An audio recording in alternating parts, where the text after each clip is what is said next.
Olá meus caros, aqui é o Corvo, bem-vindos a mais um episódio de The Witcher, série da Netflix.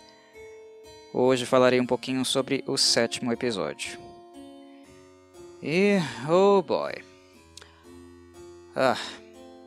por onde começar? Bem, o conto A Espada do Destino é um conto reconhecidamente central para toda a trama, não apenas do livro chamado A Espada do Destino, mas também para o futuro da saga The Witcher. Mas isso já foi falado, eu já coloquei essa questão não apenas na análise do episódio da série que diz respeito a ele, a este conto em específico, como também o fiz na análise que eu fiz do conto em si. Coloquei essas questões lá. Quando a série colocou aquele conto, colocou a Espada do Destino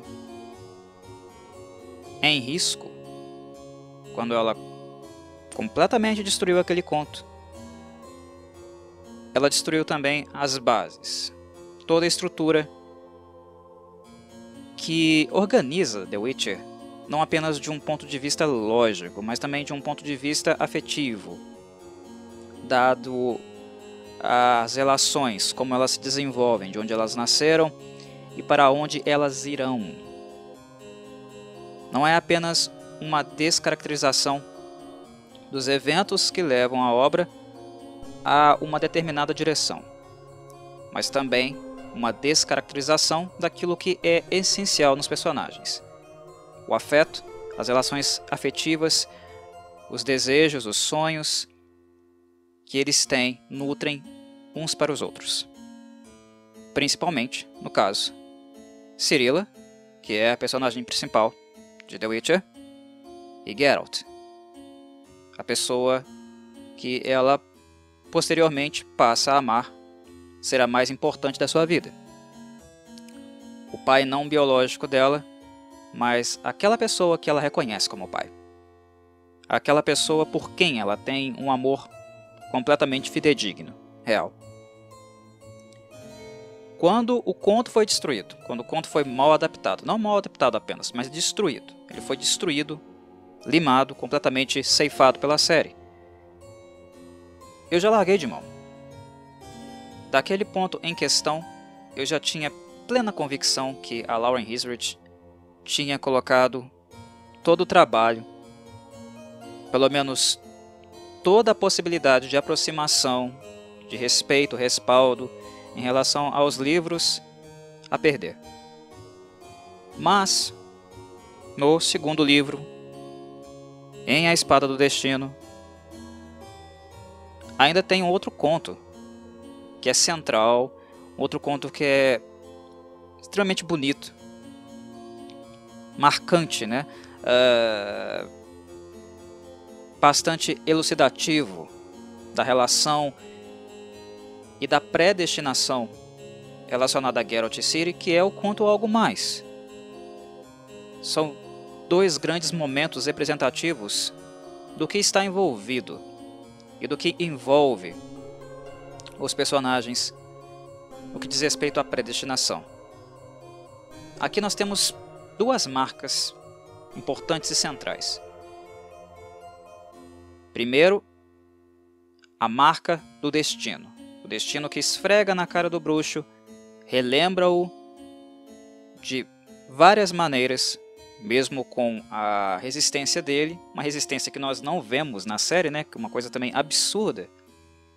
Ele está muito mais inclinado a ficar com Ciri, ou a história se construiu de uma maneira que o levasse a ficar mais inclinado pela Ciri, em estar com ela, do que realmente acontece nos livros. Já é uma primeira distorção. E é uma distorção causada pela alteração que foi feita nos fatos. Pela alteração de narrar, contar esses fatos.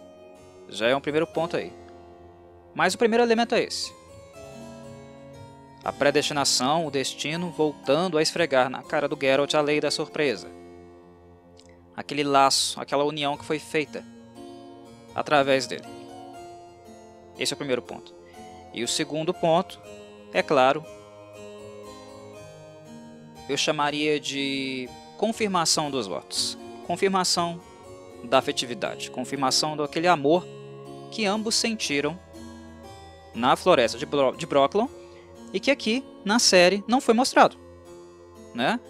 Então é como se na série também isso não existisse. Mas a confirmação de um voto, né, de um sentimento que nasceu do contato na floresta de Brokilon e que já era alimentada por muitos anos, né, na garota. Ela ouviu histórias na corte, ela conversava com criados. Ciri nutriu uma fantasia de que havia alguém na vida dela, alguém especial, que ela estaria destinada a essa pessoa, mesmo que Calanthe tenha tentado evitar este contato, que a menina soubesse. Alguma coisa ali vazou, penetrou, e ela tinha uma fantasia infantil e uma fantasia também que permitia a ela superar todos os limites impostos pelos muros da corte. Ser alguém livre, né, e não alguém condenado, escravizado a cumprir um roteiro, né, o roteiro de uma princesa. A vida de uma princesa está toda planejada para ela antes do nascimento. Ciri queria fugir daquilo. E fugir através de uma fantasia, né, que era o que ela tinha, de fato concreto, digamos assim, porque ela nunca tinha tido experiências reais no mundo exterior, ou não tinha tido contato com a figura do Geralt. Essa fantasia sobre esse sujeito era algo que ela tinha, né, como uma forma de escapismo mesmo dessa realidade que ela tanto desprezava, que tanto a incomodava, de ser alguém cujo roteiro, cuja vida estava já delimitada, toda planejada, e que ela não tinha voz nenhuma em relação a isso. Ela não queria ser princesa. Ciri é completamente antagonista em relação a pretensões monárquicas. Ela se antagoniza em relação a elas. Então esse era um elemento. E na fantasia, com Geralt, sobre essa pessoa que esteve presente nos eventos onde a lei da surpresa foi instaurada, era algo importante para ela. E quando ela conhece o Geralt em Brokilon, essas sementes germinam. E germinam com elementos da realidade, com o reconhecimento de quem ele é, do sentimento que ela tem em relação a ele, e várias outras coisas. O que era embrionário começou a, digamos, ser fertilizado. E o conto Algo Mais, justamente o conto que Before a Fall e o último da série vai adaptar, digamos que no fim dele, graças ao empurrão novamente do destino, os personagens se encontram novamente, a semente germinada vaza, perfura a terra e vira uma pequena plantinha, digamos assim, que tem, obviamente, muito ainda a crescer. E esse crescimento, essa fertilização vai ser dada pelos livros, no caso, do Sapkowski, que seguem a série. Certo? E bem, se Brokilon foi destruída, se o conto A Espada do Destino foi construído, obviamente Algo Mais estaria em risco. Ele é um conto central porque ele ilustra tudo isso que eu estou dizendo. E ele ilustra isso de uma forma extremamente bonita, uma forma extremamente sensível, dramática, que mistura o que há de melhor do fantástico, do elemento fantástico da obra do Sapkowski, e aquilo que há de melhor no que diz respeito a drama, os caráteres textuais, artísticos, que mexem com os nossos sentimentos. E a série de TV, que já estava ruim, já estava catastrófica, termina por destruir outro conto central do livro do Sapkowski.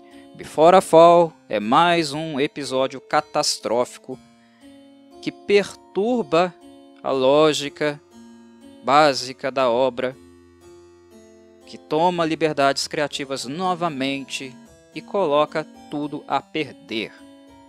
The Witcher, a série de TV, tem um talento gigantesco. A Lauren Hisrich e os seus roteiristas têm um talento gigantesco de me deixar desgostoso de uma forma que eu nunca senti com outra série nenhuma, porque é uma sucessão de trapalhadas, é uma sucessão de agressões à obra original que nem mesmo as adaptações que têm por objetivo alterar acontecimentos conseguem fazê-lo, ou conseguiram fazê-lo no passado, porque além de perturbar conceitos centrais do autor, esta série da Netflix, The Witcher, ainda faz isso de maneira bagunçada, misturada, com uma salada mista, uma trituração de eventos, fatos históricos, cronologias completamente bagunçadas,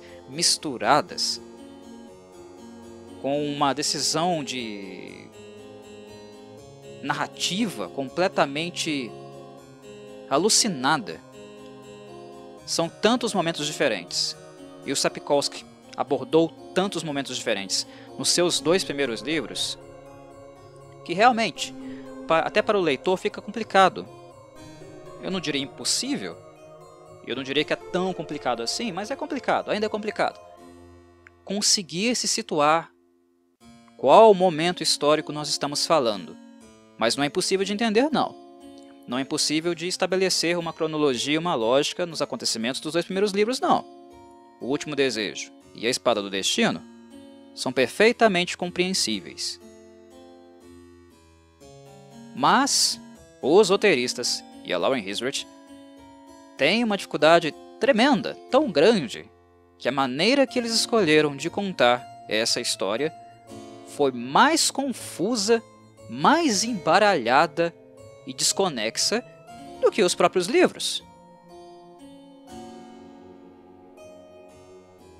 E voltamos àquela velha discussão.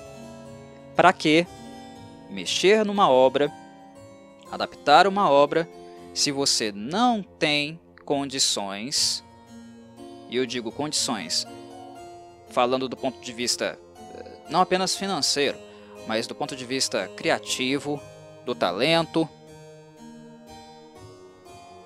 Para que mexer numa obra se você não tem condições de fazê-la melhor?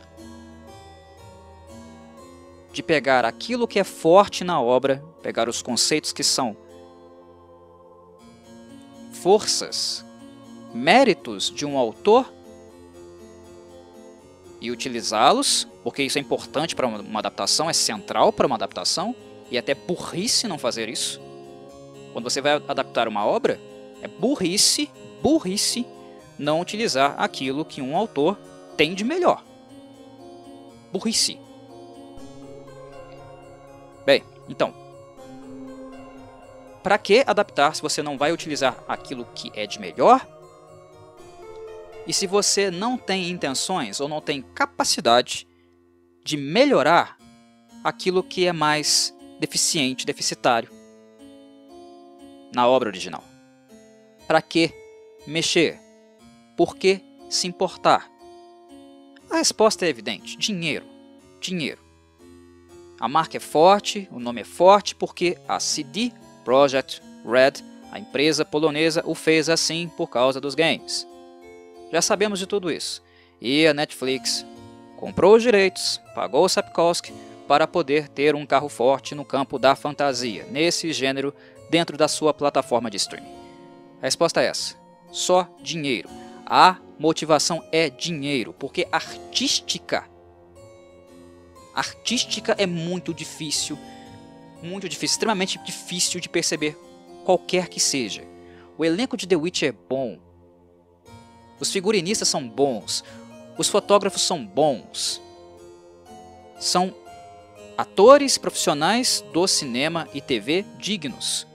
Isso para mim aqui é indiscutível, eu já elogiei essas pessoas no passado, faço de novo, eles não têm culpa, o elenco não tem culpa, os profissionais de produção não têm culpa, mas quem escreve, quem conduz, quem dirige, roteiristas, direção dessa série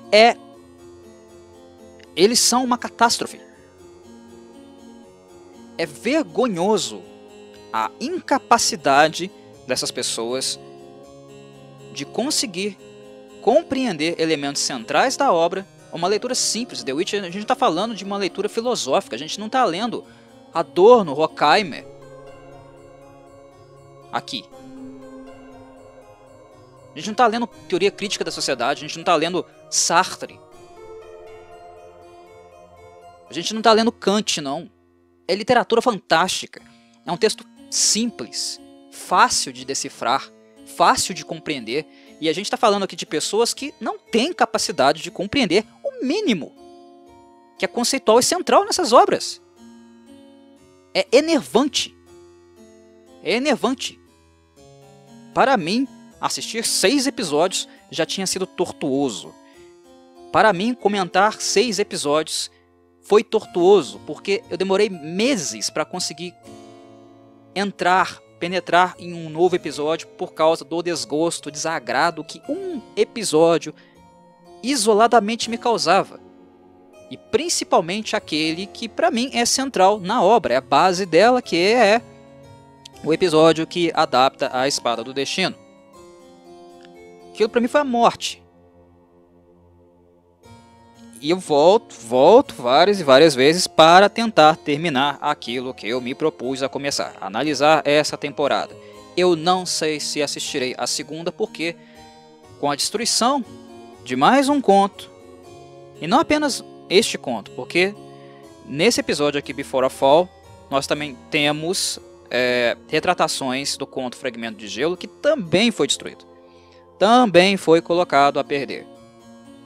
Fragmento de Gelo é importantíssimo para elucidar, para explicitar, deixar transparente todas as nuances relativas ao conturbado relacionamento amoroso entre Geralt e Yennefer. Ele também foi destruído. Não sobra pedra sobre pedra que motive, que estimule um fã da obra de Andrzej Sapkowski. Não estou falando dos games, não estou falando de outras obras que foram feitas que não receberam a assinatura do autor. Estou falando de The Witcher, o verdadeiro The Witcher, que são os livros. O resto não é Sapkowski, não é The Witcher, são adaptações da sua obra. Quem é purista, quem gosta dos livros, quem ama os livros, é complicado. Seguir depois disso aqui é muito complicado. Porque aquilo que é essencial, aquilo que é elucidativo, que nos dá todas as direções, que nos leva à compreensão do que se passa emocionalmente com os personagens e com o mundo do continente, o mundo de The Witcher, foi totalmente ceifado. Eu olho para esse mundo apresentado pela série, retratado, adaptado pela série, e eu não consigo reconhecer o continente. Continente, lembrando, para os mais leigos, é o mundo de The Witcher, como ele é chamado. Eu não consigo reconhecê-lo. Eu não consigo identificá-lo.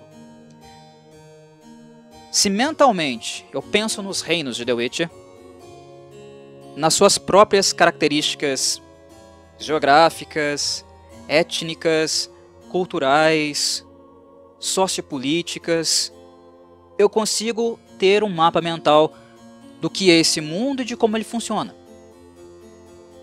Mas aqui na série, tudo é retratado de uma maneira tão porca e descaracterizada, que eu não consigo ver, não consigo visualizar, embora uma série de TV, um produto artístico de TV, seja feito com esse propósito de tornar para nós um livro, uma história, algo visual, eu não consigo visualizar o mundo do Sapkowski aqui.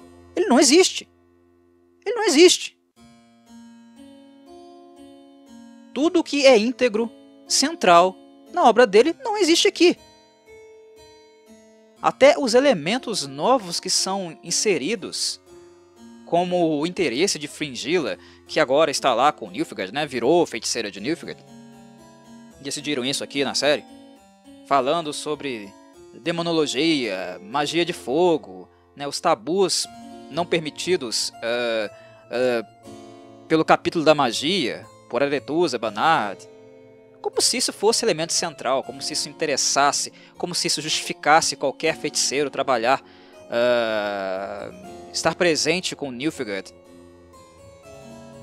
E a quem as avessas dos interesses do capítulo. Como se isso justificasse qualquer coisa. É uma leitura descompromissada. É uma leitura completamente desconectada dos princípios organizadores do mundo de The Witcher.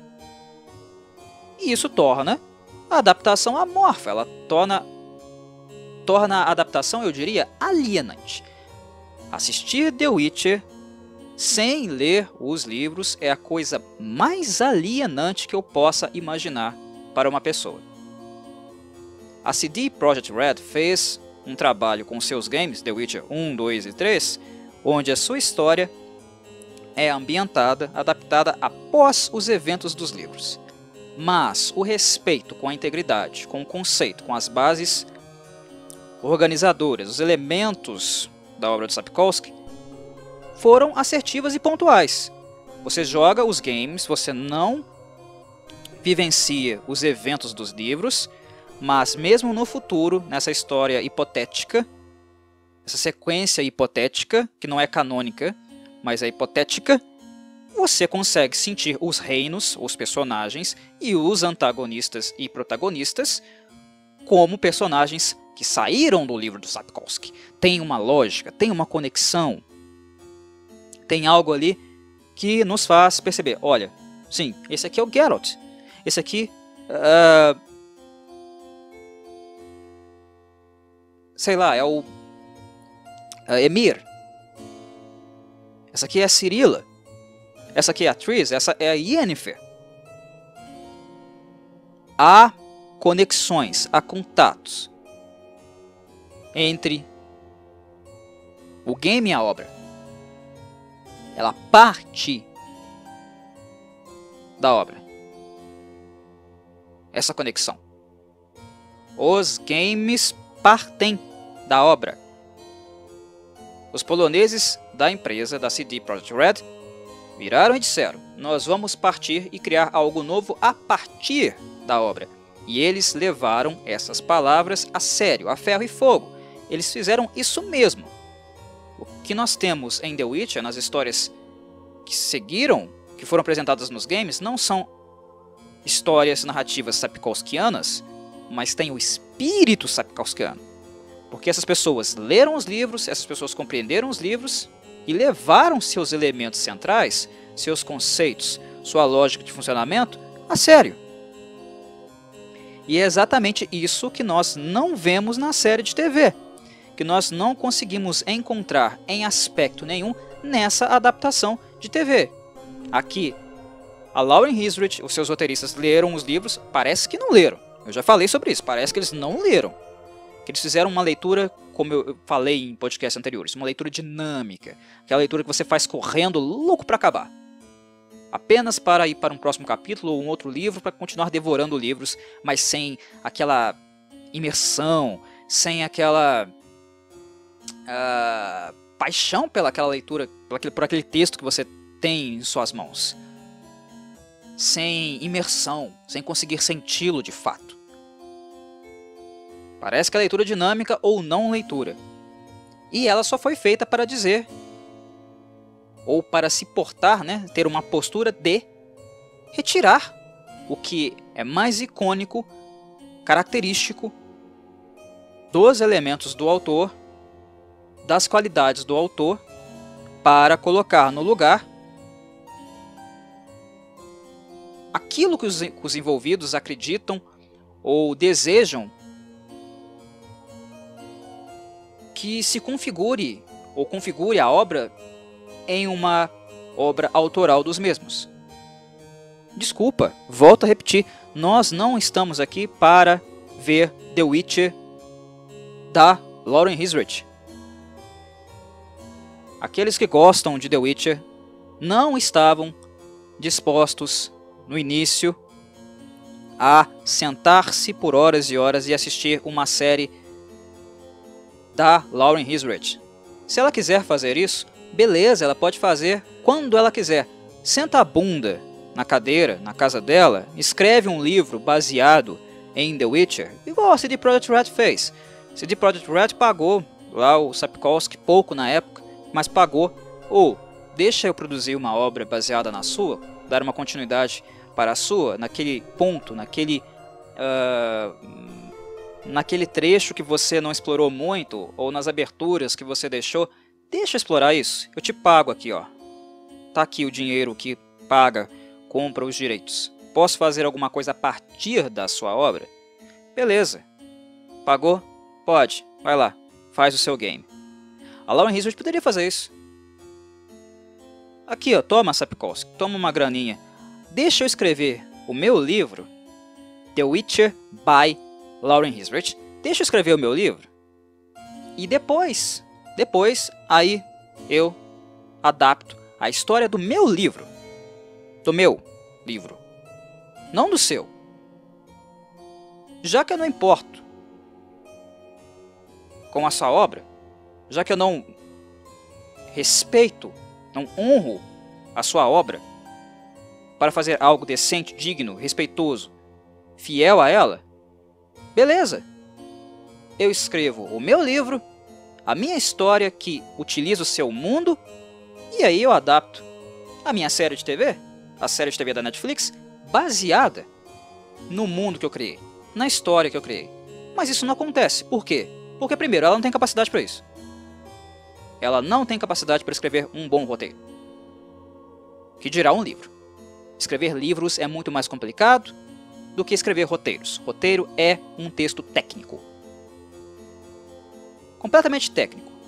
Ágil, objetivo, pragmático, sem muita nuance conceitual.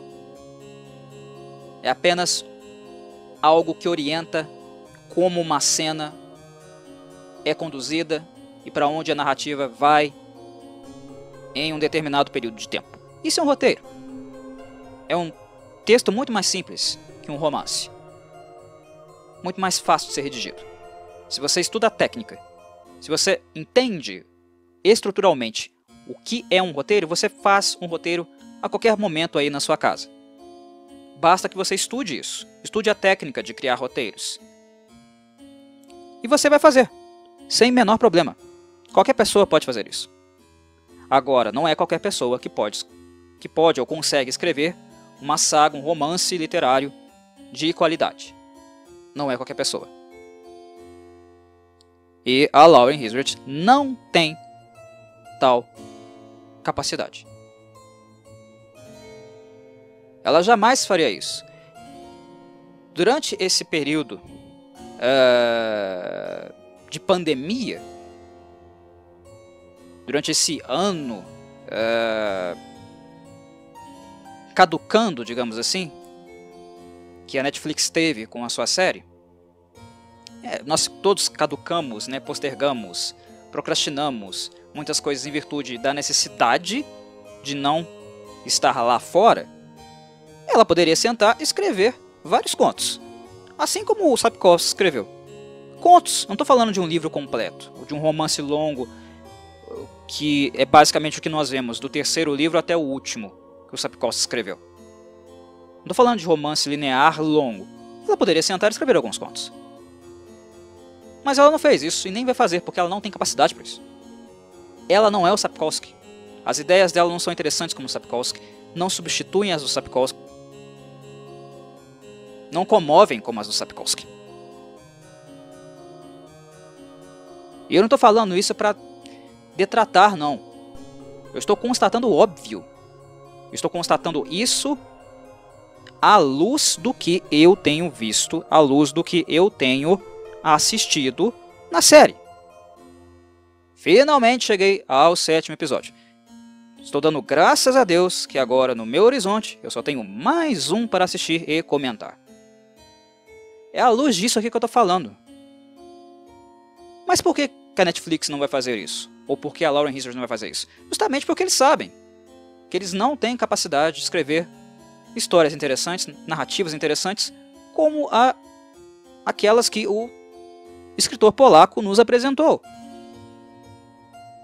Suas ideias, sua maneira de conduzir, sua maneira de escrever, pensar, organizar uma série é inferior até mesmo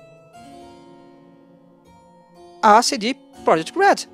As quests, as missões que nós fazemos, por exemplo, em The Witcher 3, são mais interessantes, são mais imersivas, são mais sapkowskianas do que qualquer coisa que essa maldita série fez. É ruim assim, a esse nível. É ruim no ponto de você ter milhões de dólares para gastar, a ponto de você ter uma enormidade de pessoas, roteiristas, para escrever, a ponto de você ter um elenco talentoso, rebuscado, algumas pessoas inclusive já consolidadas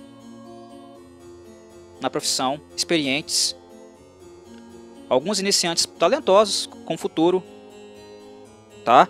Anya Chalotra é um exemplo, ótima atriz, tem futuro, tem potencial para desenvolver, mas alguns outros consolidados, atores, atrizes consolidados. Você tem tudo isso à sua disposição e você não consegue fazer algo nem próximo do nível da CD Projekt Red. O que esperar de um negócio desse? É para deixar alguém extasiado, aguardando uma segunda temporada? Beleza? Muitas pessoas estão aguardando a segunda temporada, aguardando a continuidade disso. Mas me desculpem, vocês estão aguardando a continuidade de algo que não é sapkowskiano. Vocês podem gostar perfeitamente dessa série. Gosto, cada um tem um. Gosto não se discute, ou melhor, se discute. Se discute sim, dependendo do tipo de gosto que se tem, né? Tem gente que tem uns gostos estranhos demais, né, que acaba perturbando a ordem, perturbando a vida dos outros, né? Mas eu não estou falando dessas questões mais cívicas e morais. Eu estou falando de arte. Estou falando de maneira de criar uma obra artística cinematográfica. E nisso, os gostos são variados. Tem gente que gosta de bagaceira. Eu gosto de bagaceira no cinema.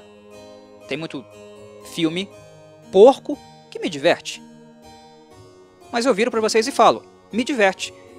Eu não deixo de dizer, olha, esse filme é uma porcaria, ele não presta, é um desastre, uma completa zona, mas eu me divirto com ele.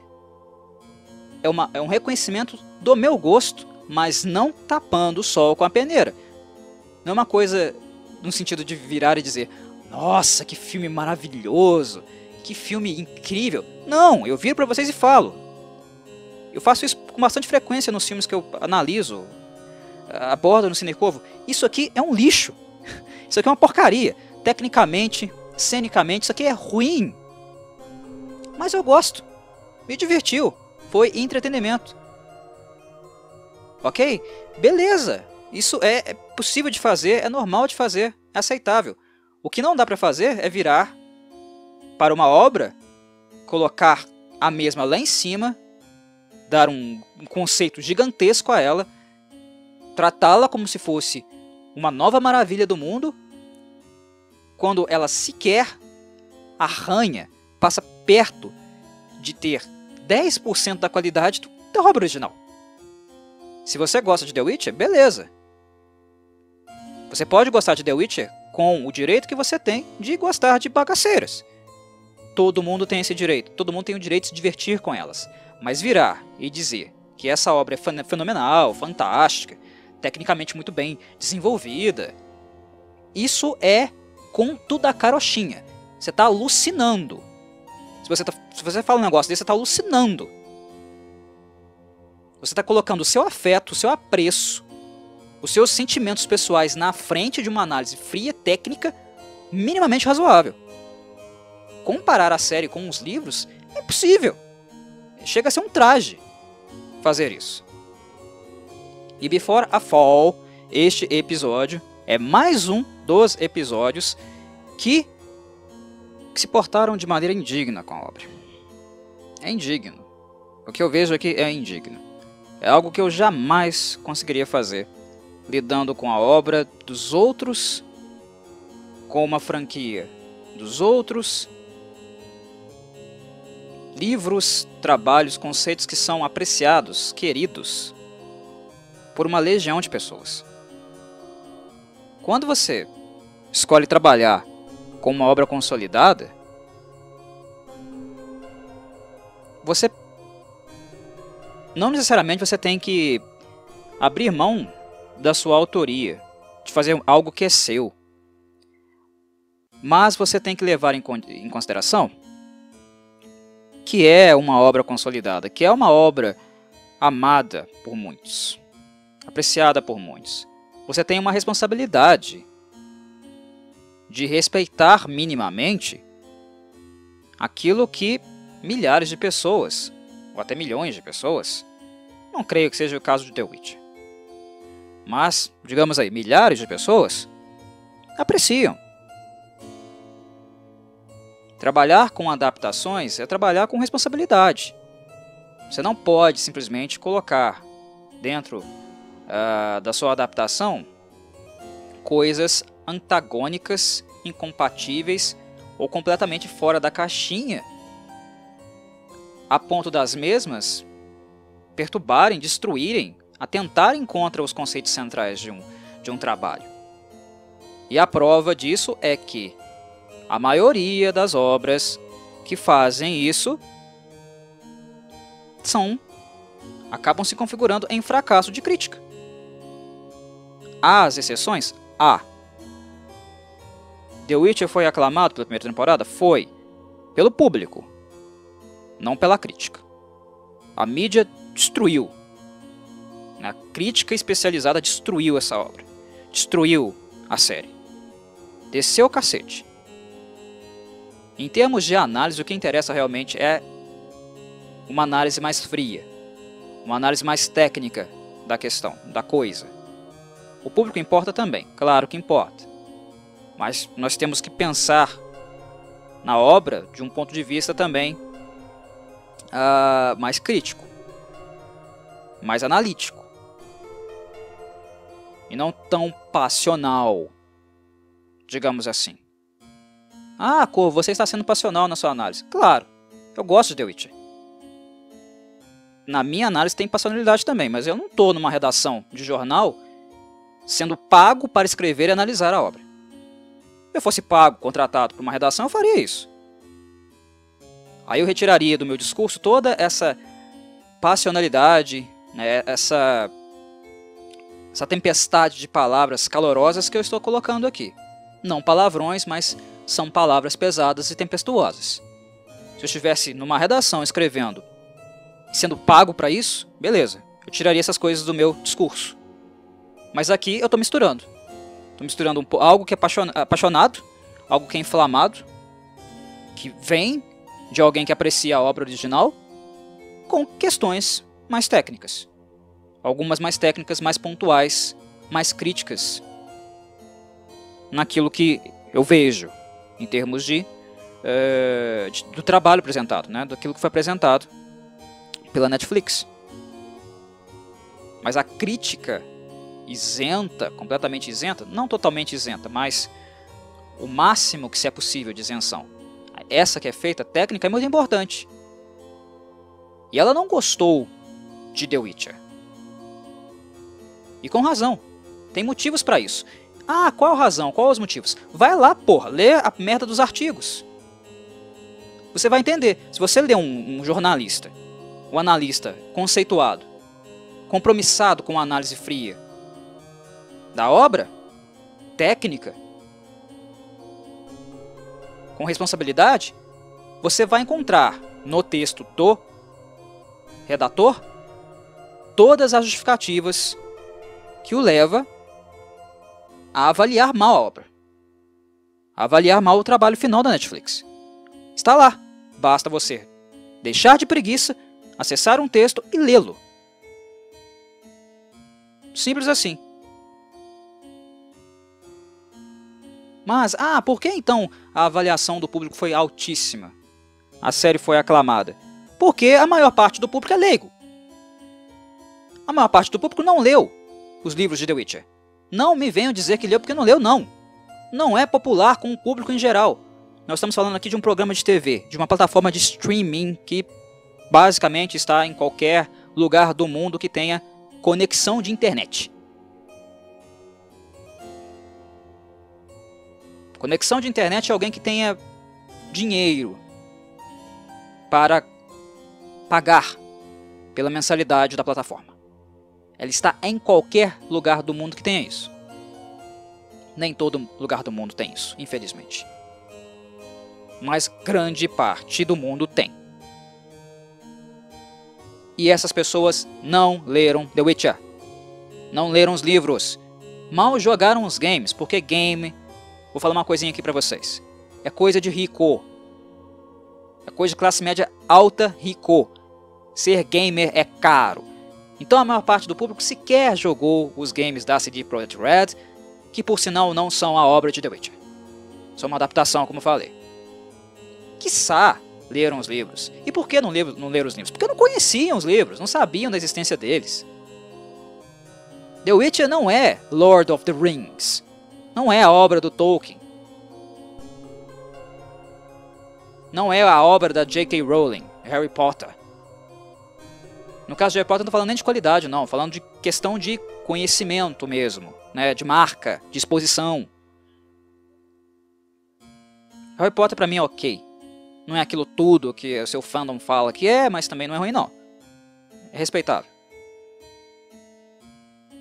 Mas estou falando aqui de exposição, de marca. As pessoas mal sabiam o que era The Witcher. Antes de aparecer na Netflix lá, uma sériezinha com uma capinha, uma arte bonitinha.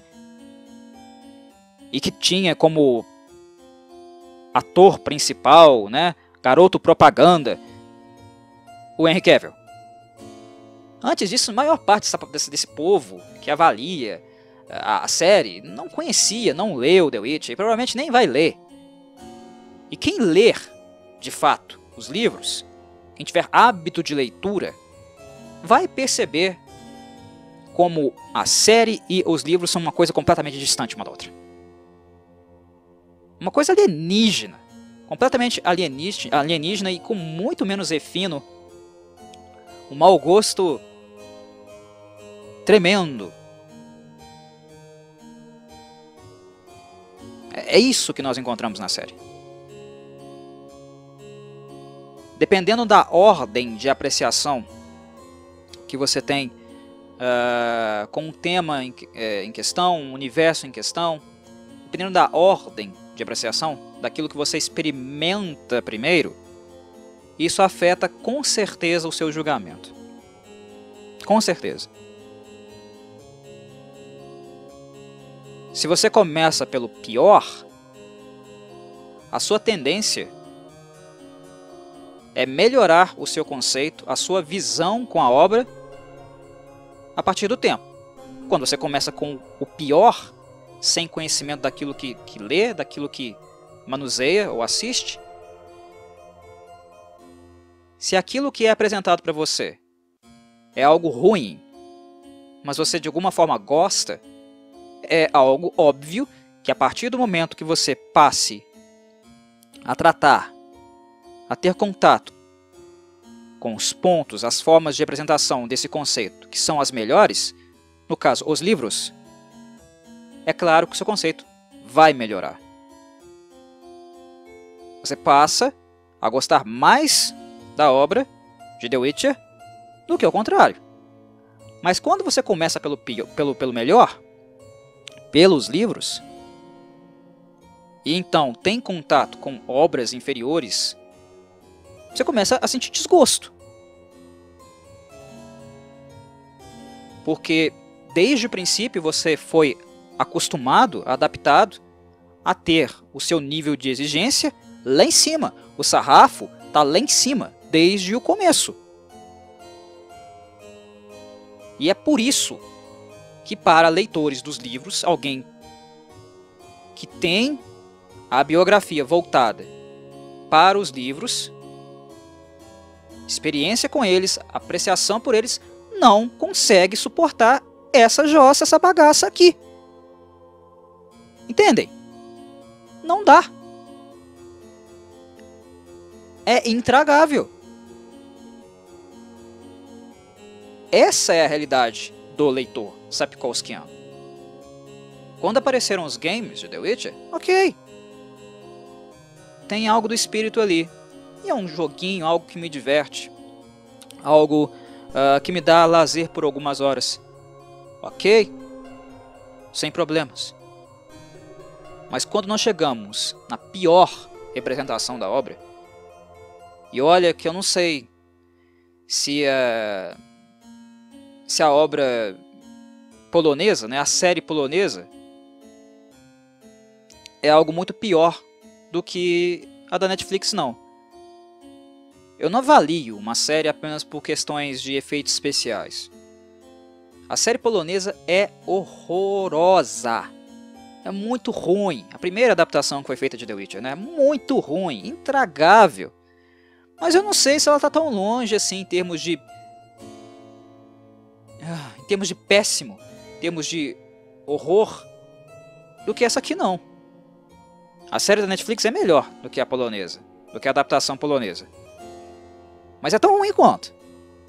Ela só é mais bonita, ela só tem mais exposição e ela conta com um elenco muito melhor. É o que faz dela não ser a jossa definitiva, né? A porcaria definitiva, o chiqueiro de The Witcher. É só isso.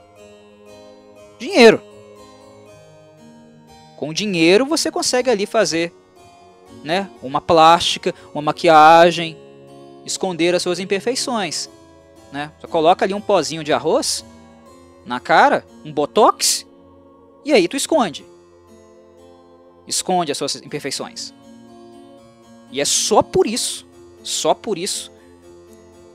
que The Witcher da Netflix não é a pior coisa já feita sobre Ciri, Geralt e os personagens em questão. Só por isso não é a pior adaptação que a obra do Sapkowski já recebeu. Porque, como pessoas, né, que procuram cirurgiões plásticos, ela tem condição de pagar para entrar ali na faca, colocar um botoxinho, né, fazer um tratamento de pele capilar, ir para um spa e ficar bonitinho. Mas quando você olha aquilo que é interno, aquilo que tem dentro, você vê o vazio, a trivialidade, a falta de consistência, a falta de espírito, de paixão que aquele serzinho tem. Tem nada. É só a capa. É só aquilo que está de fora. E o que falta para The Witcher, a série de TV, é justamente isso, conceito. É uma pessoa bonita, que fez todos os tratamentos estéticos possíveis, mas que tem só a aparência de fora. O conceito, o que está por dentro, inexiste. Não conseguimos encontrá-lo em lugar algum. Mas, eu estou ficando enfadado, irritado com minha própria fala. Então vamos logo falar um pouquinho de alguns elementos que foram perturbados, detratados no capítulo em questão. Penúltimo da série, que eu vou ter que ver. Graças aos céus. Graças a Deus. Tá? Vamos lá. O episódio abre com o Geralt indo a Cintra, atrás da Ciri, porque Nilfgaard representa uma ameaça. E o Geralt vai a Cintra querendo ficar com a menina. Eu vim aqui para protegê-la, vim para dar meu auxílio, quero levar ela embora daqui. Ah, Corvo, mas isso acontece lá no Algo Mais. Mas não, peraí. Vamos com calma. Muita calma nessa hora. Muita calma nessa bagunça, nessa desordem. O problema do episódio é que ele misturou nesse conceito, nessa forma de representação, dois momentos diferentes. Ao invés dele retratar um e outro, ele colocou os dois no mesmo pacote, na mesma bagaça, dentro do mesmo saco, misturou e jogou a resultante, a mistureba pra gente. Ele mistura dois momentos do livro.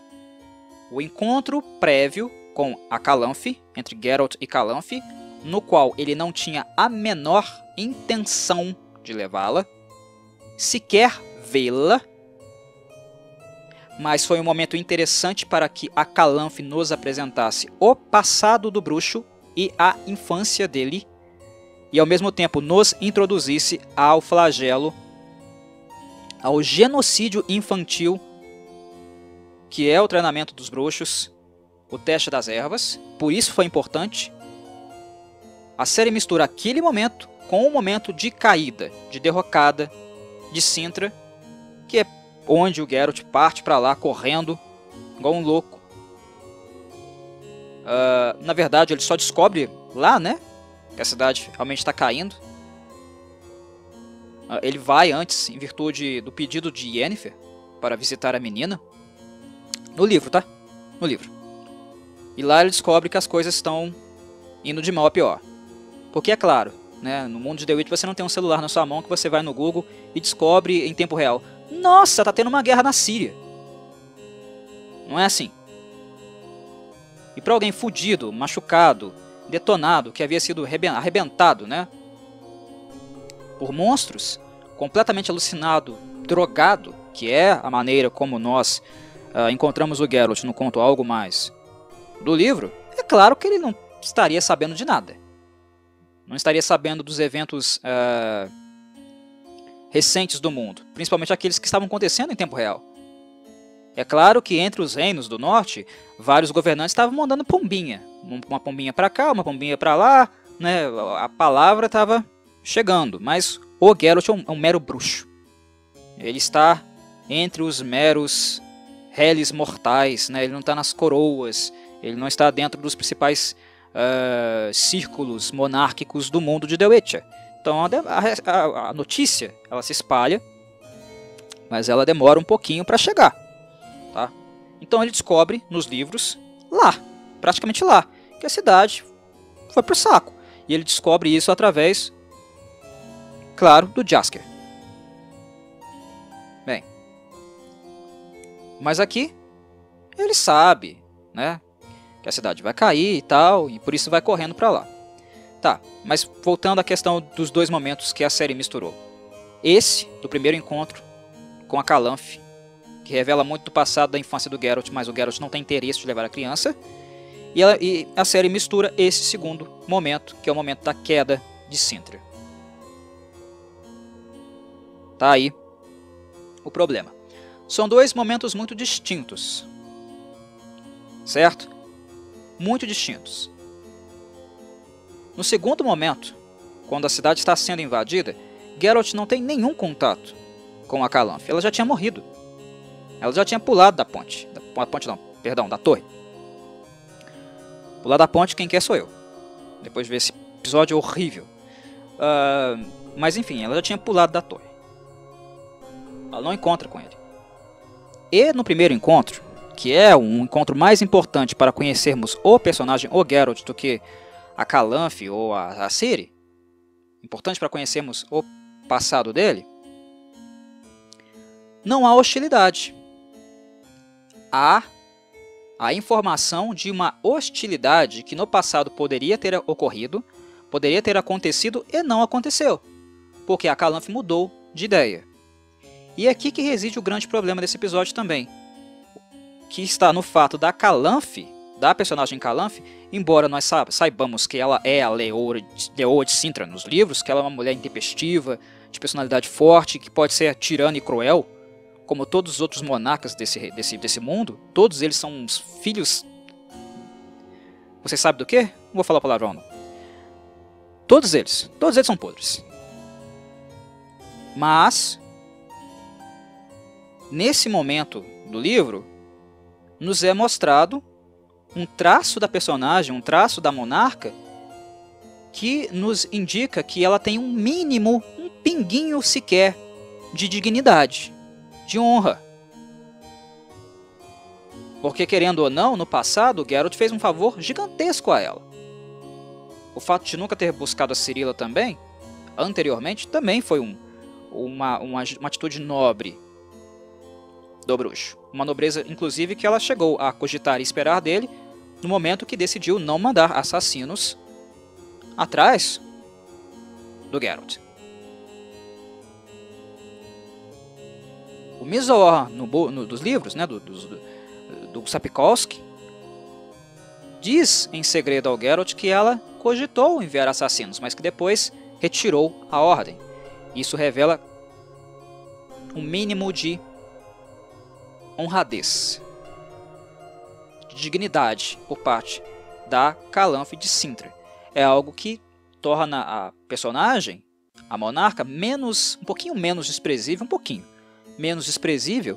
do que os demais monarcas dos Reinos do Norte. Certo? Na adaptação de TV, isso é completamente alterado. Eles colocam a Calanthe aqui como uma mulher extremamente, não apenas arrogante, porque arrogante todo monarca é, mas aqui repugnante. Ela é retratada de uma maneira repugnante. Aqui ela não apenas manda assassinarem o Geralt, os assassinos vão atrás dele, né? Como também ela mente, finge que vai dar uma criança diferente para o Geralt quando não tem a menor intenção de fazê-lo. De dar a Ciri real, né? Enquanto não tem a menor intenção de dar a Ciri real. Finge ali que uma criança, né, uma menina loirinha, é a Ciri, e tenta passar a perna no Geralt com essa criança. Ah, Corvo, mas ela também tenta fazer isso lá no conto, né? Durante lá o momento que ela estava conversando com o Geralt estava vendo umas crianças brincando no parquinho.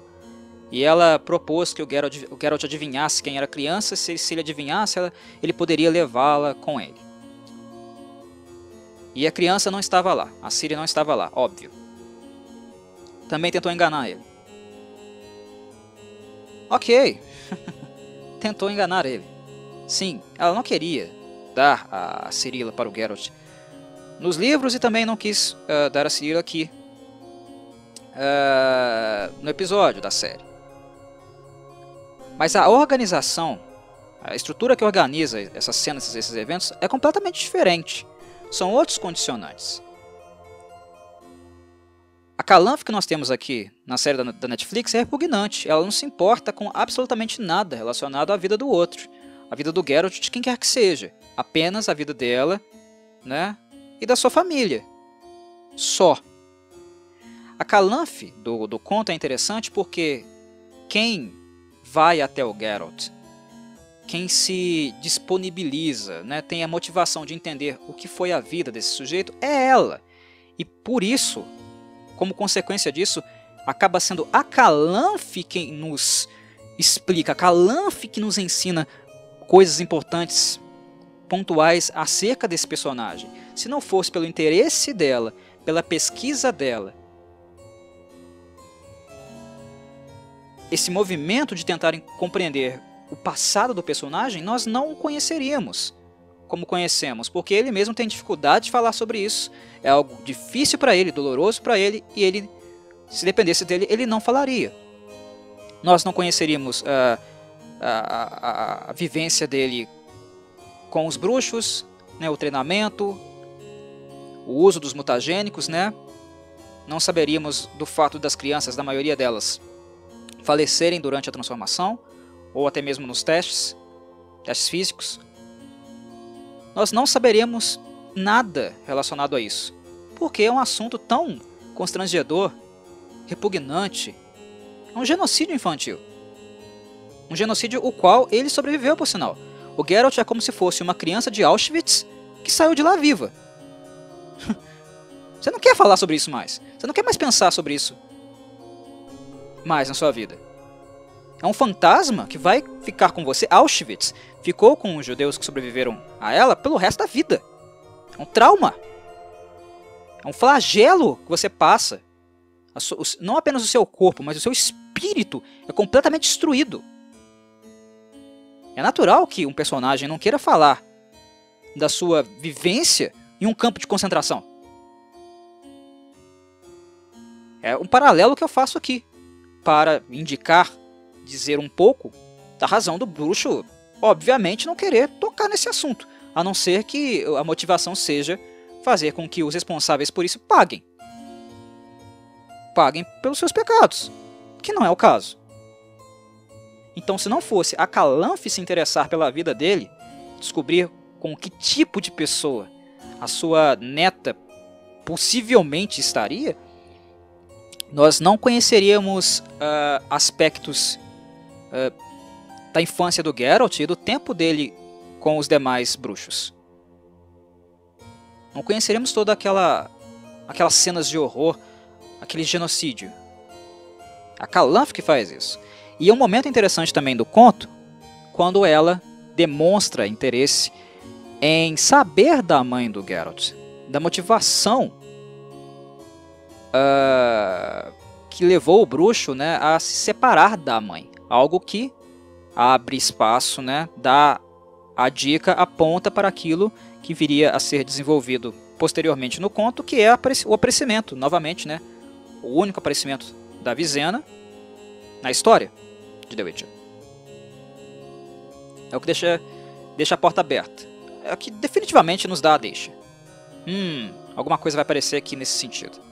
O tema da maternidade que sintomaticamente tanto se expressa no bruxo e mesmo depois de décadas e décadas é um trauma, um sintoma que ele carrega, e o amor materno, algo que ele continua buscando inclusive nos seus amores, nas relações com as mulheres.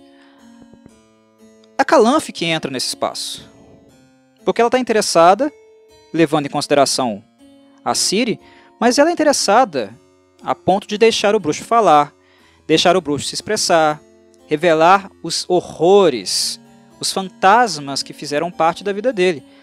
A Calanfe não é essa pessoa que nós temos aqui representado no episódio da Netflix.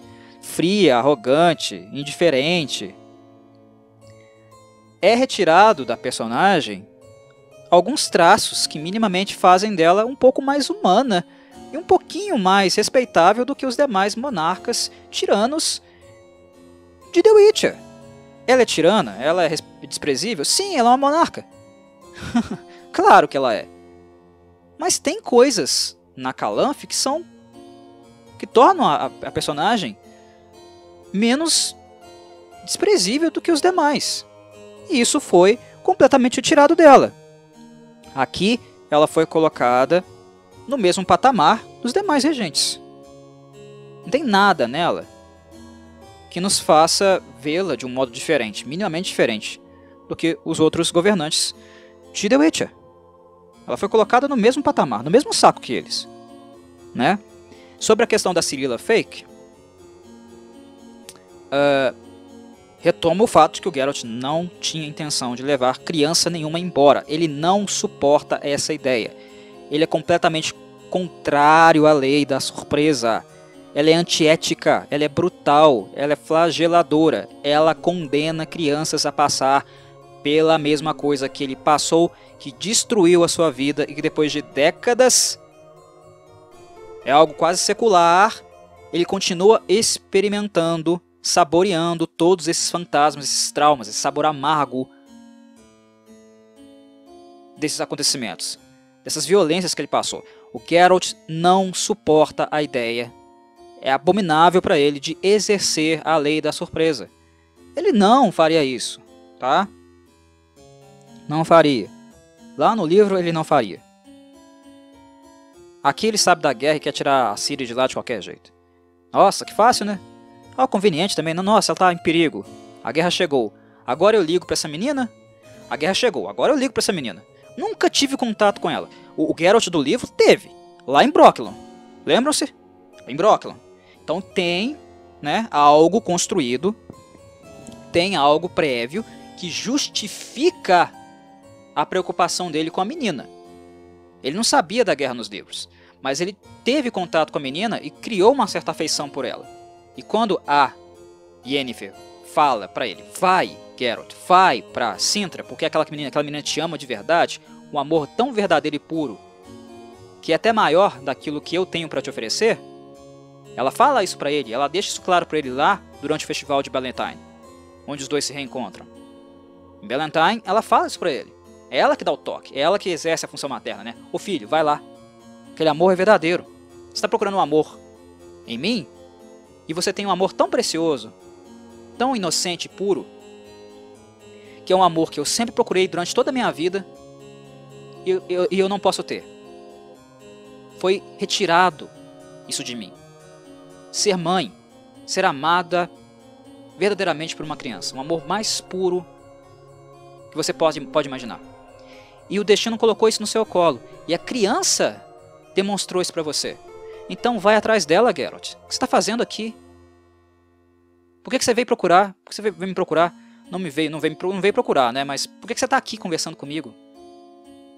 Você está carente de amor? Você já tem um amor que talvez eu nunca vou conseguir ter. O meu amor é incerto para você, nossa relação é conturbada, mas olha o amor que você tem. É tudo que eu sempre sonhei. E está nas suas mãos e você está jogando fora. Vai para Cintra. É isso que acontece no livro. Mas acontece, o que leva o Geralt a ir para Cintra é o fato dele ter tido um histórico com a menina lá em Brokilon. Algo que na série foi destruído, não existe. Então, de repente, só porque existe uma guerra entre reinos, como se nunca tivesse acontecido, né? Claro que aconteceu, várias e várias vezes aconteceu, né? Nilfgaard tentou invadir os reinos do norte várias vezes, os reinos do norte gladiam-se, né? Já tiveram guerras entre si. E só porque o Geralt conheceu uma menina, né, no passado, e exerceu a lei da surpresa sem a menor intenção de fazê-la cumprir, ele não tinha intenção, ele não tinha compromisso com isso, ele nunca teve compromisso com isso. Agora, só porque aconteceu uma guerra, que aqui ele sabe que aconteceu, né, no norte, tá iminente de acontecer, aí ele vai. Ô monarca, eu vou aqui, vem aqui buscar a sua neta porque ela tá em perigo, tá? Porque a lei da surpresa, não sei o que, me liga a ela. Como assim, cara? Por que ele não vai então acolher uma criança de rua ali do lado? Né? Por que ele não vai, durante um conflito, uma rebelião, né? Um levante civil, uma guerra civil, em qualquer reino do norte? Por que ele não vai lá então, pra pegar uma criança que teve os pais assassinados? Por que a Ciri ele vai buscar? Não tem noção, uma noção clara do porquê essas coisas acontecem aqui. Não teve desenvolvimento claro do porquê essas coisas aconteceriam aqui. É diferente, meus caros. No livro, isso é justificado. Ele gostou dessa criança. Ele gostou daquele toquinho de gente que ele encontrou na floresta. Catarrento. Aquele toquinho de cabelo cinza catarrento. Ele gostou da criança. E toda a história que ele tem com a Yennefer, o contato com a Yennefer, também o motivou a ir para lá. Não foi uma coisa completamente desconexa, do nada. É ridículo o que acontece aqui. Ridículo. E sobre a criança disfarçada, é uma situação muito avessa também, porque ela meio que faz alusão a algo que o Emhyr vai fazer. O imperador de Nilfgaard vai fazer, que é a Ciri falsa. Aquele momento, ele alude a uma estratégia do Emhyr em um futuro da saga, quando ele vai apresentar a sua filha Cirila, quando na verdade não é ela, né? A Ciri falsa. É mais próximo, é algo que me remete mais àquele momento, àquela atitude de posição do Emhyr do que o que de fato acontece no conto, algo mais. E é também gratuito. Para que a Calanthe ia fazer aquilo? Com que motivação? Ela não mandou assassinos matarem o Geralt? Ela não teve estômago para fazer isso? Ela não foi fria para fazer isso? A Calanthe da série, tá? Porque do livro não teve. Pesou. Ela teve consciência. A do livro tem consciência. Aqui, ela é só uma monarca, uma velha arrogante. É isso que ela é aqui. Por que ela fez aquele teatrinho, né? Arrumou uma outra criança para tentar passar a perna no Geralt? Por que ali, com os soldados, ela não mandou passar a faca no pescoço dele de uma vez? E o que é mais ridículo é que depois, quando o Geralt está indo embora, ele é aprisionado. E ele fica na jaula. Ou seja, a mulher que mandou assassinos darem cabo dele consegue ter o bruxo dentro de uma cela, indefeso, sem ter o que fazer. Aí ela deixa ele lá, na cela. Aí podem aparecer aqui os defensores da série, né? Os paladinos defensores da série. Ah, não, Corvo, mas ela ficou com medo da lei da surpresa. Vai que é verdade. Porra, ela já tinha mandado matar o cara. Ela já tinha mandado matar o Geralt. Por que ela mudou de ideia de repente? Por que agora ela liga? Por que isso pode ser utilizado de argumento para mantê-lo preso se ela não ligava há 5 minutos atrás?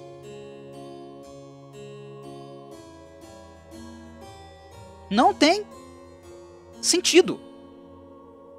É furo de roteiro mesmo. E eu digo mais, não é só furo de roteiro. É uma desconexão lógica com os conceitos da obra. Porque você já perturbou tanto, você já mudou tanto e colocou tanto os pés pelas mãos que você começa, no final da temporada, a ficar desesperado para dar um mínimo sentido para aquela merda, bagunça toda que você causou para uma série que já era bagunçada, para um livro que já era bagunçado, porque eram recortes de períodos históricos diferentes, divididos em contos, escritos em momentos diferentes. Sapkowski não tinha pretensão de fazer um romance no começo. Ele escrevia esporadicamente. Depois que ele tentou fazer uma conexão entre eles nos 2 primeiros livros que ele publicou. Simples assim. Você colocou os pés pelas mãos, bagunçou a história, uma história que já era um pouquinho bagunçada, que não foi escrita para ser linear, e agora está aí desesperado para tentar costurar, dar um mínimo de lógica para aquilo que tu fez,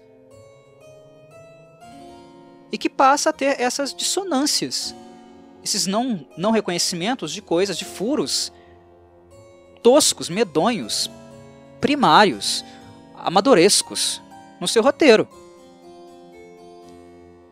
Em uma história racional, em uma retratação racional, Geralt de Rivia teria morrido no momento que ele entrou dentro daquela cela, gente. Por que ela deixou ele lá na masmorra? Com que motivo? Ela mandou matá-lo. Mandou assassinos irem atrás dele, momentos antes. É uma Calanthe burra, confusa, arrogante, retardada. Tudo o que a Calanthe dos livros não é.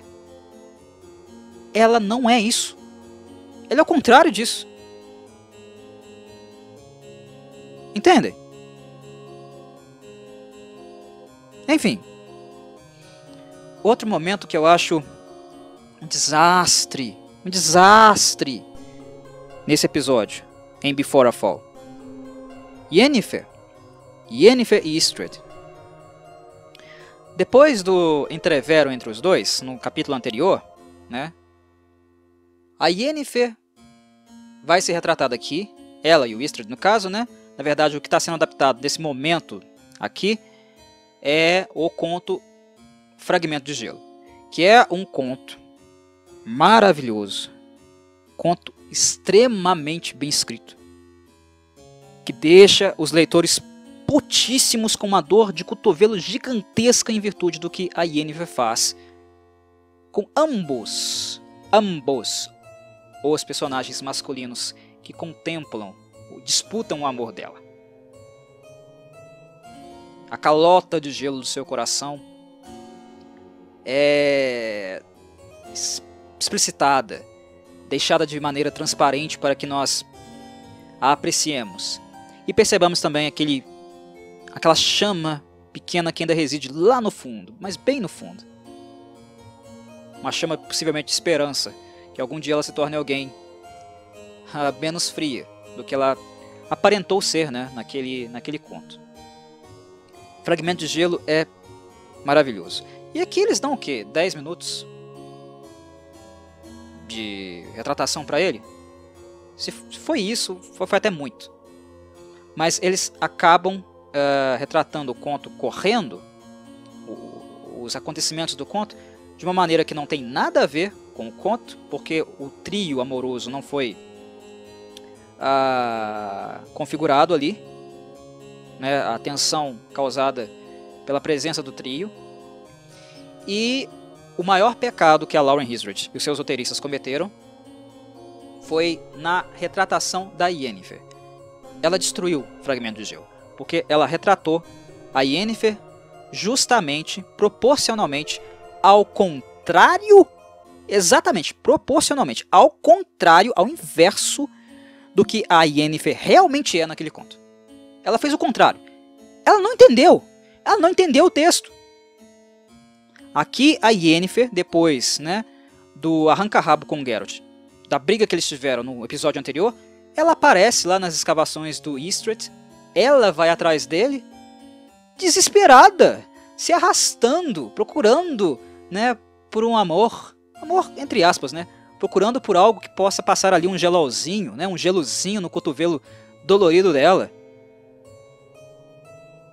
A Yennefer é retratada se arrastando, desesperada, por alguém para suprir o lugar do Geralt.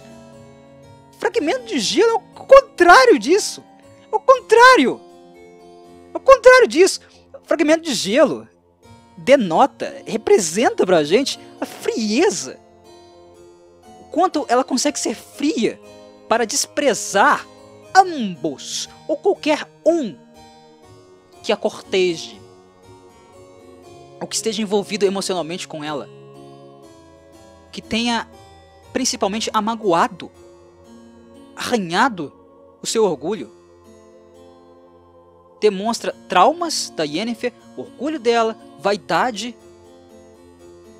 Essa Yennefer que está sendo retratada aqui nesse episódio não existe. Não existe. Yennefer de Wengerberg jamais faria isso. Ela é orgulhosa demais para fazer isso. Ela é orgulhosa demais para ir para o fim de mundo mendigar a atenção de um feiticeiro, e um feiticeiro tão repugnante, um feiticeiro tão desinteressante como o Istred. É um sacrilégio. Sacrilégio com o conto. É uma afronta. É ridículo o que nós vemos aqui. E é tão ridículo que eu nem vou falar mais nisso. Eu vou passar para o próximo ponto, que é justamente, né, o ponto de encontro com o personagem, também nesse contexto aí, nas escavações, que é o Vilgefortz. A maneira como Vilgefortz, o vilão central da obra de The Witcher, o homem mais cruel, asqueroso, psicopata da obra, e mais poderoso também, tá? Vilgefortz é o personagem mais poderoso da obra do universo de The Witcher. Ele é apresentado como alguém que vai para o meio do nada recrutar Yennefer de Wengerberg. Ele é retratado como um Hellis. Sei lá, vocês podem colocar aí pombo de mensagem, recrutador baixo, rookie, né? Garotinho de recado. Escolham um termo que vocês acharem mais adequado para ele. Meu Deus! Nós estamos falando do Vilgefortz. Nós estamos falando do feiticeiro Vilgefortz. Um dos personagens mais poderosos e anciões da obra. Vilgefortz, ele é classe A, tá? Ele está no topo da cadeia alimentar, no topo da cadeia econômica, no topo da cadeia bélica. Ele está no topo da cadeia de tudo que vocês imaginarem. Ele só não está no topo da cadeia da humanidade, porque ele é um monstro. Ele é um completo psicopata. Mas no resto, tirando o aspecto humano, ele está no topo de tudo. Ele jamais poderia ser representado dessa maneira. Jamais.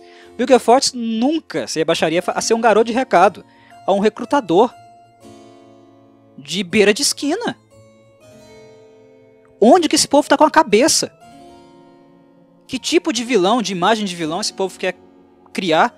Isso, né, se o Vilgefortz na série deles for ser realmente o vilão central. Porque pode ser que eles cometam, né, outra burrice astronômica de não fazê-lo. De, sei lá, colocar o Stregobor para ser esse cara. Que seria ridículo, visto que o Stregobor é um dos feiticeiros mais ridículos da obra. Seria algo patético ao infinito o Stregobor se tornar o grande feiticeiro vilão da obra e não Vilgefortz. Seria assim, ridículo, patético mesmo. Mas isso que foi feito com o Vilgefortz aqui, ser um garoto de recados, alguém que traz Yennefer de volta para Aretusa para discutir, né, assuntos relacionados ao capítulo da magia, sobre a invasão de Cintra, sobre evitar ou não que Nilfgaard avance. Meus caros, é ridículo. Você não pode pegar um vilão que foi criado para dissimular, enganar, não apenas os personagens, mas nós também leitores. E você não pode pegar o vilão, que dentre todos os vilões é o mais frio, psicopata e chocante, e retratá-lo assim. Isso tira respeito. Retira respeito. O mínimo respeito que você pode ter pela autoridade, pelo poder desse personagem. E o pior, retira o medo, o temor. Vilgefortz é um personagem criado para que nós tenhamos medo dele. Geralt, Yennefer, Ciri são todos personagens que têm, né, o narizinho em pé. Eles são muito autoconfiantes das suas habilidades. E os três são fantásticos mesmo, eles são muito acima da média nos livros. Mas aí chega o Vilgefortz e faz o quê? Pau, pau, pau, pau. Esfrega a cara deles na lama. Você não é nada, Bruce, você é um moleque. Eu não preciso usar nem a minha magia para me opor a você. O Vilgefortz é o grande vilão que faz aquilo que nós chamamos de choque de realidade. Por mais poderoso que alguém seja, por mais talentoso que alguém seja, sempre vai existir alguém mais talentoso e poderoso do que você. Você não é o umbigo do mundo. Você não é o mais talentoso do mundo ou virtuoso do mundo. E o pior, alguém pode ser muito mais do que você e ser uma pessoa de caráter duvidoso, asqueroso, um completo psicopata, como o Vilgefortz é. Ele é um superdotado, um gênio vivo. E o azar é que ele é um psicopata. É isso que o Vilgefortz tem que representar, meus caros. Quando você torna ele um recrutador de beira de esquina, você não apenas perturba a visão que nós possivelmente teremos dele, que as pessoas que não conhecem o personagem terão dele, mas você coloca o personagem fazendo coisas que não condizem com o status que ele possui, social e em termos mágicos no capítulo, e não condiz com atitudes que ele teria dado ao ego, ao narcisismo patológico que esse personagem também tem. Vilgefortz, ele se acha um deus na Terra. Ele não faz nada. Ele não faria nada que pudesse rebaixá-lo ou ridicularizá-lo de alguma forma. E ir atrás de Yennefer, pedir qualquer coisa para Yennefer, definitivamente seria algo que o colocaria nesse lugar.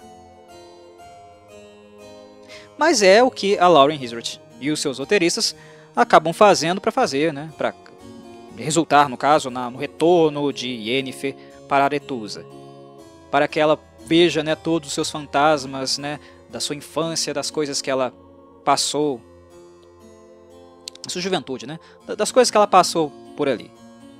E é princípio de outras pataquadas, né, outras coisas que são representadas também de uma maneira extremamente tosca.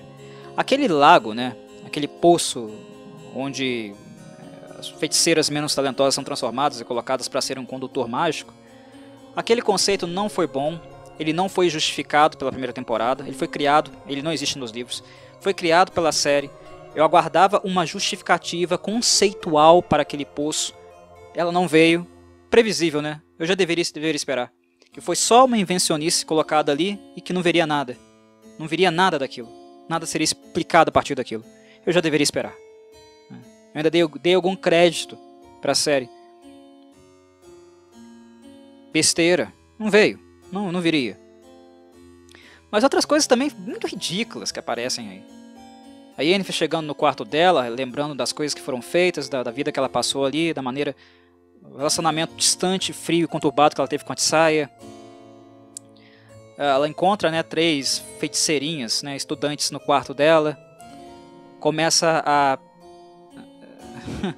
intencionalmente, né, fazer com que elas quebrem normas de conduta da escola. Olha uma postura infantil. Uma postura infantil. Que a Yennefer está fazendo ali de graça. Coisa infantil. Desnecessária. Não acrescenta em nada. Não acrescenta em nada para nada. A Yennefer drogando as adolescentes, fazendo elas misturar ervas. Pra quê? Pra quê? Em troca de quê? Por que a Yennefer iria se preocupar com uma coisa assim? Apenas para irritar a Tissaia? Ou irritar o capítulo? Vocês acham mesmo que a Tissaia ou o capítulo daria qualquer atenção a esse tipo de coisa? Essas coisas infantis, estúpidas. Sério mesmo? E principalmente levando em consideração que eles fazem aquilo que fazem com as feiticeiras menos talentosas? São bonecos, são números. Você acha que a Tissaia iria ligar se as feiticeirinhas estivessem drogadas? É ridículo. E uma coisa que também é completamente ridículo é a surpresa que a Yennefer tem ao descobrir que a Aretusa aceita feiticeiras ou nem pessoas talentosas propícias a desenvolver trato com a magia por dinheiro. Pera aí, meus caros. Aretusa sempre foi isso. Na verdade, Aretusa foi construída e se manteve a partir disso. A Lauren Hissrich não leu o livro, desculpa. E se ela leu, ela tem uma dificuldade absurda de compreensão das coisas. Absurda. Capacidade de compreendimento mesmo, entendem? De interpretação de texto. A Aretusa dos livros só existe por causa disso. O capítulo da magia é alguém interessado, é claro, nos melhores talentos, nos principais talentos do mundo. As pessoas que têm proximidade com a magia, sensibilidade com ela. Óbvio que o capítulo se interessa por essas pessoas. Mas ela sempre foi uma instituição corrupta, onde você paga e você entra. Se você não é um gênio da magia, né, um superdotado, extremamente sensível para o trato com ela, a única forma que você tem de entrar em Aretusa ou Banat é pagando. É isso que Sapkowski retrata nos livros. É o que ele nos mostra lá. Não à toa, a maioria das feiticeirinhas são né, filhas de nobres com algum defeito físico e que não conseguiriam, em virtude do preconceito, lugares favorecidos de destaque na alta sociedade dos reinos. Por isso elas são aceitas. Vou acolher aqui a sua filha, ela será retirada do contato com a família, seu nome será apagado, ela não mais será associada à família nobre de onde veio, mas você vai me pagar uma bolada de dinheiro alta. Não uns trocados, não. É alta. Muito alta. Para que ela faça parte da nossa comunidade da magia. Por que diabos a Lauren Hissrich e seus roteiristas trataram isso aqui? Que porra é essa? Aretusa, Banat são baseados nisso. Está na essência, no cerne do que movimenta, gere essas instituições. Sempre foi assim. Aí o que nós temos retratado no episódio é a Yennefer chegando e sendo surpreendida por algo assim estar acontecendo. Como assim? Que porra é essa?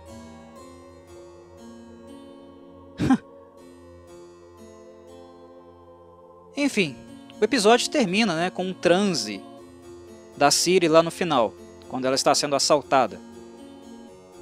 Depois de ter assaltado uma mulher, né, que tentou prestar ajuda para ela, roubou o cavalo da mulher, ela foi assaltada no meio do mato por alguns jovens, né, que ela conhecia de Cintra, na época que ela viveu lá e brincava com eles, os plebeus, né, no pátio lá do castelo. E quando ameaçada, colocada em situação de perigo, ela entra em um transe e começa a profetizar coisas, né, a falar palavras e termos que na verdade é um cliffhanger, né, antecipado, mas não deixa de ser um cliffhanger com as séries, as temporadas seguintes de The Witcher, né? Os livros seguintes que serão adaptados e que, meu Deus, é uma tortura. Eu não quero assistir esse negócio. No momento, a minha sensação momentânea, de momento mesmo, é que eu não quero nem chegar perto do que vai ser feito daqui em diante. Eu vou terminar de abordar os capítulos de The Witcher aqui porque eu comecei. E é uma necessidade minha terminar os 8 capítulos. Então eu vou fazer mais um vídeo. Falarei sobre o último capítulo, que eu espero que não me desagrade, me estresse tanto como esse. E minha vontade é nunca mais tocar em nada dessa série. Nada dessa série. Mas é um sentimento momentâneo, talvez ele mude. Eu espero que não mude mesmo, tá? Honestamente, eu espero que não mude. Eu espero que eu seja firme nessa minha decisão de nem passar perto da segunda temporada de The Witcher. Porque o estrago foi tão grande e tão enervante, que a sensação é que assistir a obra é uma perda completa de tempo. Eu poderia usar meu tempo de maneira mais assertiva, mais positiva, voltando para os livros, fazendo podcast sobre os livros, sobre os acontecimentos deles, do que perder tempo com essa série ridícula, vergonhosa, dirigida pela Lauren Hissrich.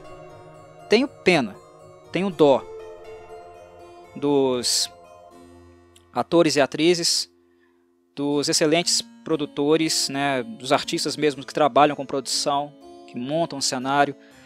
Tenho dó, pena realmente da Sônia Belousova, né, que junto com o Ostinelli criaram uma trilha sonora muito boa para a série, música de boa qualidade, alta qualidade.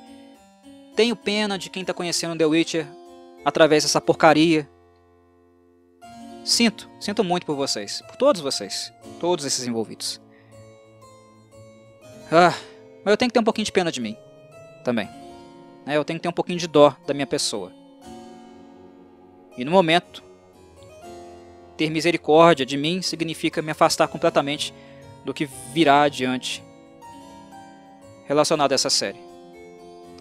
Se melhorar muito, se entrar nos eixos, alguém apareça por aqui e me avise. Pô, vai lá, dá uma olhada, tá melhor. Tá se endireitando. Mas devido ao dano causado na base, na estrutura dessa série, honestamente eu não tenho esperança de que isso vá acontecer. Não com a direção da Lauren Hisrich. Certo? Abraço, meus caros. Nos vemos em um próximo vídeo. Quem aguentou esse rant, né? Esse rage, mais uma vez, até o fim, meus cumprimentos, não é algo fácil. Agradeço por isso também. Abraço a todos e saudações Covides.